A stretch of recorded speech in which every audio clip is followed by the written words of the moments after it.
The first thing people noticed about the Caldwell estate wasn't its size. It was the silence. A 6-bedroom glass-and-stone mansion perched high above Beverly Hills, wrapped in manicured hedges and guarded by wrought iron gates, should have felt alive in the days before Christmas. Instead, it felt like a museum, immaculate, expensive, and emotionally untouched. Inside, a 12-foot Christmas tree stood in the center of the living room, its ornaments imported from Milan, its lights programmed to shift colors every 30 seconds. Beneath it lay stacks of gifts wrapped in designer paper, Cartier red, Tiffany blue, gold foil stamped with names that glittered under chandelier light. Vanessa Caldwell stood with her arms crossed, heels clicking sharply against the marble floor as she surveyed the display, like a general inspecting troops. "No, absolutely not," she snapped. A decorator froze mid-adjustment. "Is there something wrong with the placement, Mrs. Caldwell?" Vanessa gestured dismissively. "The bows are crooked. And those ornaments? They look cheap." The decorator swallowed. "They're hand-blown Murano glass, ma'am." Vanessa scoffed. "Then they should look like it." Across the room, Ethan Caldwell watched quietly. At 42, Ethan was everything business magazines love to glorify. Self-made tech billionaire, founder of a cloud security empire, featured on covers with headlines like "The Man Who Redefined Digital Power." His tailored sweater and dark slacks looked modest compared to the wealth surrounding him, but his presence carried a weight no amount of luxury could replicate. He said nothing. He rarely did these days.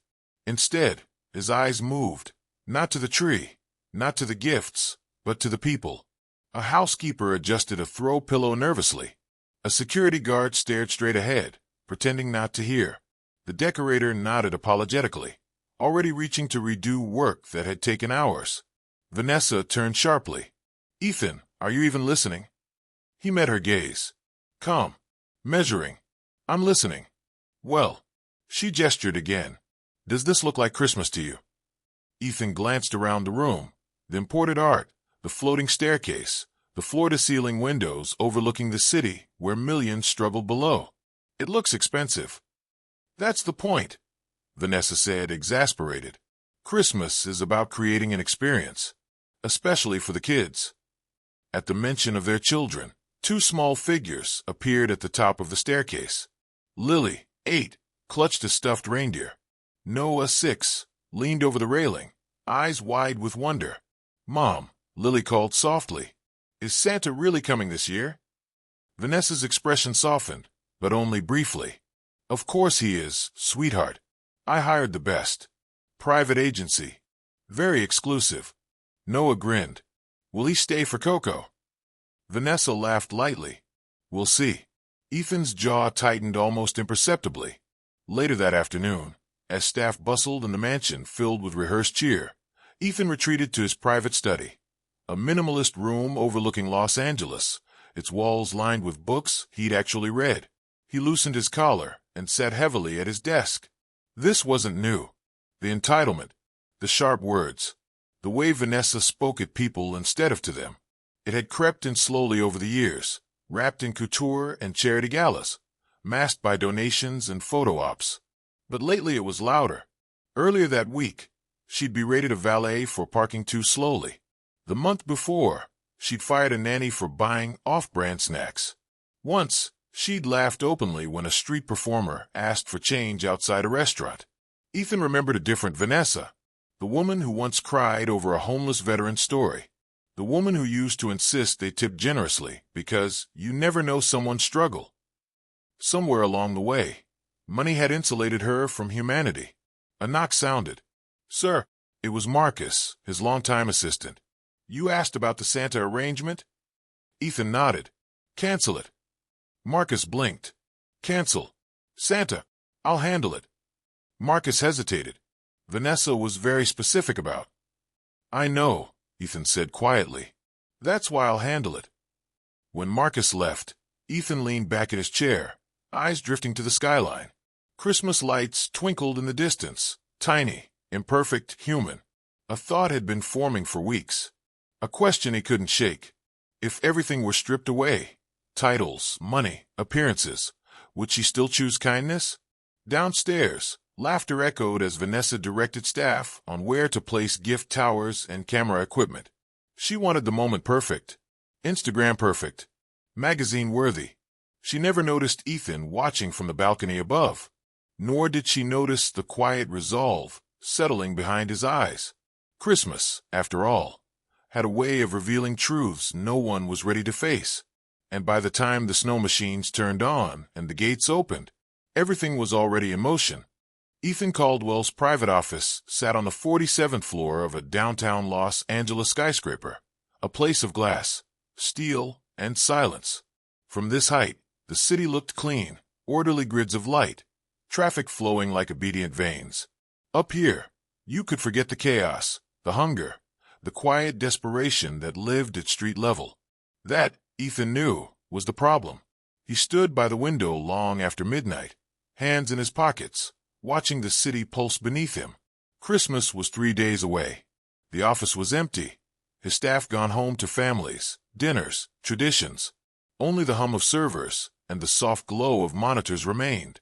He remembered nights like this from a very different life. Back when the view from his bedroom window was a flickering street lamp in South Central. Back when Christmas meant his mother working double shifts and his father pretending not to notice the overdue notices taped to the door. Back when gifts were small, but chosen with care. One year, he'd received a second-hand jacket. The zipper was broken, the lining frayed.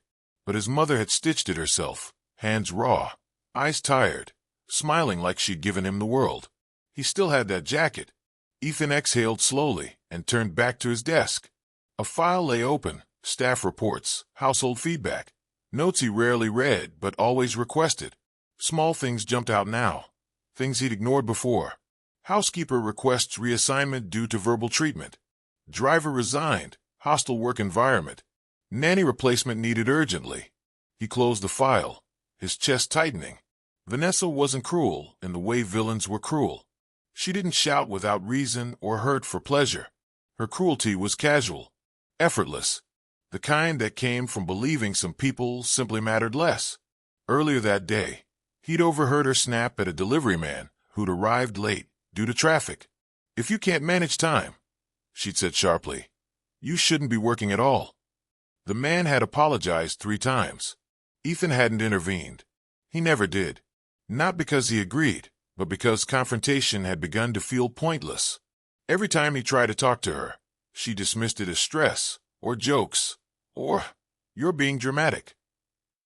And maybe, he thought, words had failed because she no longer heard them. A knock pulled him from his thoughts. It was past 1 in the morning. Only one person would be knocking now. Marcus stepped in quietly. "You asked me to come back." Ethan nodded. "Sit." Marcus took the chair across from him. "Is everything okay?" Ethan hesitated. Then, "Do you think people change because they're confronted or because they're forced to see themselves?" Marcus frowned slightly. "That's a heavy question, sir." Ethan gave a faint smile. "Humor me." Marcus considered it. "I think confrontation makes people defensive. Seeing themselves, really seeing themselves, that's harder to escape." Ethan nodded slowly. "That's what I thought." He opened a drawer and pulled out a small notebook. Inside were handwritten notes, names, ideas, fragments of thoughts. Not business plans. Personal ones. "I don't want to embarrass her," Ethan said quietly. "I don't want to punish her. I just need to know if there's still compassion in there." Marcus shifted uncomfortably. "And if there isn't?" Ethan closed the notebook. "Then I need to know that too." The next morning, Ethan walked alone through a series of elite toy boutiques in Beverly Hills, places Vanessa adored. Shelves glittered with robotic pets, diamond-studded dolls, interactive VR games, with 4-figure price tags. Sales associates hovered eagerly. "Looking for something special, sir?" "Yes," Ethan said, "but not expensive." They blinked. He moved past the displays and into quieter corners, wooden trains, hand-painted storybooks, soft blankets stitched by small artisan brands. He picked things that told stories. Things meant to be held, not displayed. A book about courage. A snow globe that played a simple tune. A set of mittens knit by a local charity group. "These are modest," one associate said carefully. "They're perfect." Ethan replied. Later that day, he drove himself, no chauffeur, to a costume rental warehouse in an industrial part of the city. The place smelled of fabric and dust and forgotten performances. A bored attendant looked up. What are you looking for? Ethan paused, then said, Santa. The man smirked. Classic. I don't want luxury. Ethan added, I want believable. The attendant handed him a worn red suit, soft at the edges, the white trim slightly yellowed with age. It wasn't glamorous. It was human. Ethan ran his fingers over the fabric. That night, alone in his study at home, he laid everything out. The suit, the gifts, the notes he'd written for each child in careful handwriting. This wasn't a prank. It was a mirror. Upstairs, Vanessa laughed loudly into her phone, planning outfits and angles and captions. Ethan listened for a moment. Then he turned off the light. Christmas was coming, and with it, the answer he feared and needed most. Christmas morning arrived at the Caldwell mansion like a production premiere. Artificial snow drifted from hidden machines along the driveway, settling perfectly on manicured hedges. Camera crews hired for a private family documentary adjusted lenses while guests, select friends, business partners, and influencers, mingled with crystal flutes of champagne. Everything sparkled. Everything gleamed. Everything was staged. Vanessa Caldwell descended the grand staircase in a fitted ivory dress, her smile practiced, her posture flawless. She kissed cheeks, laughed loudly, made sure the cameras caught her good side. This is going to be magical, she announced. Just magical. Ethan was already gone. No one questioned it. They rarely did. At precisely 10 o'clock, the gates opened. A murmur rippled through the crowd as a red figure appeared at the end of the drive. Santa. Not the glossy mall version. This one walked slowly, deliberately, boots crunching against artificial snow. His suit looked worn but clean, the white trim soft and frayed at the edges. His beard was full, slightly uneven, his eyes kind, almost painfully so. He carried a large sack over his shoulder. The children noticed first. Santa! Noah screamed, bolting forward. Lily followed, her reindeer forgotten on the steps. Santa knelt immediately, despite the weight of the sack, arms opening wide. Ho, ho, ho, he said warmly. I was hoping I'd find you too.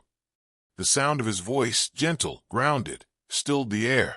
Noah threw himself into Santa's arms. Lily followed, clinging to his sleeve. Santa laughed softly, steadying himself, one gloved hand resting on each child's back like he'd done this 1,000 times. Vanessa watched from the steps, arms folded, lips curved in a tight smile. All right, she called. Let's see what you've brought. Santa rose and approached the tree, lowering the sack carefully, respectfully. He reached inside and pulled out the first gift, wrapped simply in brown paper, tied with red string. For Lily, he said, handing it to her, because brave girls deserve brave stories. Lily tore it open. A book, illustrated, hand-painted. Her eyes widened. It's beautiful. Santa smiled. Read it when you're scared. He handed Noah a small snow globe next. Shake it gently. Noah did. The snow swirled. Music chimed. I love it, he shouted. The guests exchanged polite smiles. A few clapped lightly. Vanessa stepped forward. She picked up one of the remaining packages, turning it over in her manicured hands. Her smile faltered. She scanned the paper. The string. The absence of logos. Her fingers stilled. She opened another gift. Then another. Silence crept in. What? She said slowly, is this? Santa looked at her calmly. Gifts. Vanessa laughed once, sharp, humorless. These aren't gifts. These are props. A ripple of discomfort spread through the crowd. She turned to the cameras. Can we stop filming for a second? No one moved. Vanessa's face hardened. She faced Santa fully now, ice cold. Where are the real presents? These are real, Santa said gently. They were chosen with care. Care, she scoffed loudly. Do you have any idea who we are? Santa didn't answer. Vanessa's voice rose. Did you think you could walk into my home and embarrass me like this? I came to bring joy, he said. Guests shifted uncomfortably. Staff froze in place. Joy. Vanessa laughed again, louder this time. You brought dollar store trash into my house. Lily's smile faded. Mom.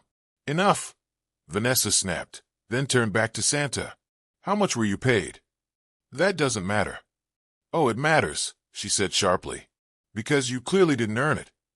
She stepped closer, poking a finger into his chest. You think because it's Christmas, you can con rich people out of their money. Santa stepped back once. Please lower your voice. That was the wrong thing to say. Her hand flew. The slap echoed. Gasps filled the air. Noah burst into tears. Stop. Vanessa shoved Santa hard. He stumbled, barely catching himself. Get out of my house, she screamed. Fraud. Thief. Poor excuse for a man. She pushed him again, harder. He fell into the snow. The sack spilled open. The simple gifts scattered across the ground. No one moved. Vanessa stormed forward, grabbed the sack, and flung it toward the gate. Take your cheap junk and disappear. Santa tried to rise. His hand trembled. He slipped, collapsed. For a moment, the world held its breath. Snow settled silently on red fabric. Children cried. Cameras kept rolling. And Vanessa stood there, chest heaving, victorious, unaware that the moment she crossed that line, everything she had built was already beginning to fall apart. The mansion fell silent in a way it never had before. Not the polished, expensive quiet Vanessa was used to, but a heavy, unsettled stillness that pressed against the walls and lingered in the air like smoke after a fire. Guests left quickly. No laughter. No polite goodbyes. Just uncomfortable glances and hurried steps down the driveway. Staff moved with their heads lowered, voices hushed, eyes avoiding Vanessa entirely. The snow machines were shut off. What remained was mess. Discarded wrapping paper stained with footprints. A fallen ornament cracked at the base of the tree. One mitten, red, knitted, small, half-buried near the gate. Vanessa stood alone in the living room, arms crossed tightly around herself. Where's Ethan? She asked sharply. No one answered. She turned to Marcus, who stood rigid near the staircase. I said, where's my husband? Marcus swallowed. He never came downstairs, ma'am. Her irritation flared. Typical. He does this every time something becomes inconvenient. She pulled out her phone and dialed. Straight to voicemail. Again. Voicemail. A faint unease crept in. An hour passed. Then two. The children had been taken upstairs by the nanny, both still crying, asking questions no one wanted to answer. Vanessa paced the length of the living room when her phone finally rang. Unknown number. She answered sharply. Yes. Mrs. Caldwell, a calm voice asked. This is St. Helena Private Medical Center. Her heart skipped. Yes. We have a patient brought in earlier today. A man dressed as Santa Claus. He collapsed on your property. Vanessa rolled her eyes slightly. And there were complications. The voice continued carefully. We found identification in his personal effects. Silence. Mrs. Caldwell. The voice said again, more gently now. Your husband, Ethan Caldwell, is here. The world tilted. That's not funny, she said, her voice suddenly thin. You've made a mistake. I assure you, ma'am. She hung up. Her hand shook. No, she whispered. No, no, no. The drive to the hospital felt endless. The city lights blurred as tears she didn't understand spilled down her cheeks. Her mind rejected the thought, clawed at excuses. It wasn't him. It couldn't be him. The hospital smelled sterile and unforgiving. A doctor met her in the hallway, his expression calm but heavy. He's stable. Exhaustion. Shock. Mild hypothermia. Vanessa pushed past him. Ethan lay in the bed, pale beneath fluorescent light. His beard had been removed. The lines of his face, so familiar, so loved once, stared back at her. Her knees buckled. Flashbacks slammed into her like physical blows. Her hand striking his face. Her voice calling him poor. The sack hitting the snow. The way he collapsed. Oh my God, she whispered, collapsing into the chair beside him. Ethan opened his eyes. He looked at her, not with anger, not with triumph, with disappointment. She reached for his hand. He didn't pull away. He didn't squeeze back. Why, she sobbed. Why would you do this to me? His voice was quiet, hoarse. I didn't do it to you. She looked up. I did it to us, he continued, because I didn't recognize the woman I married. Tears streamed down her face. I didn't know it wasn't I thought. You thought the gifts were cheap, Ethan said softly. You thought kindness was embarrassing. Her chest convulsed. I wanted to see, he said. What would happen if money wasn't involved? If status wasn't protecting you? He closed his eyes briefly. I wanted to believe you'd still choose compassion. Footsteps sounded at the doorway. Lily and Noah stood there, holding hands. We heard, Lily whispered. Vanessa covered her mouth, breaking completely. Ethan looked at his children. You did nothing wrong, he said gently. Remember that. Vanessa slid from the chair to the floor, sobbing uncontrollably. I failed, she whispered. I failed everyone. Ethan's voice was steady. Yes. The word landed harder than any scream ever could. The first place Ethan went after leaving the hospital wasn't home. It was a community center in downtown Los Angeles, an aging brick building squeezed between a pawn shop and a closed-down grocery store. Its windows were barred, its sign faded, but inside, warmth lived where luxury never had. Vanessa didn't know this place existed. Ethan stood quietly near the entrance as volunteers served meals to families lined up patiently. No cameras, no speeches, just tired faces, grateful smiles, and children clutching donated toys like treasures. He watched a young boy unwrap a second-hand jacket, too big, zipper slightly broken. The boy grinned like he'd won the lottery. Ethan swallowed hard. That night, he left a letter on the marble kitchen counter of the mansion. No lawyers, no assistants, just ink on paper. Vanessa found it hours later. I didn't disguise myself to humiliate you. I did it because words no longer reached you.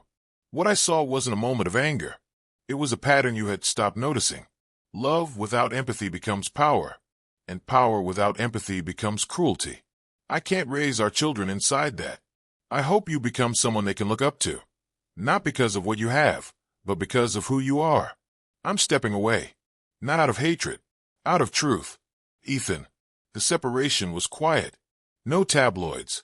No screaming matches on courthouse steps. Just two signatures beneath a Christmas gray sky. Attorney standing at a respectful distance. Vanessa wore no designer coat that day. Just a simple black jacket. Her hands trembled as she signed. Ethan didn't look relieved.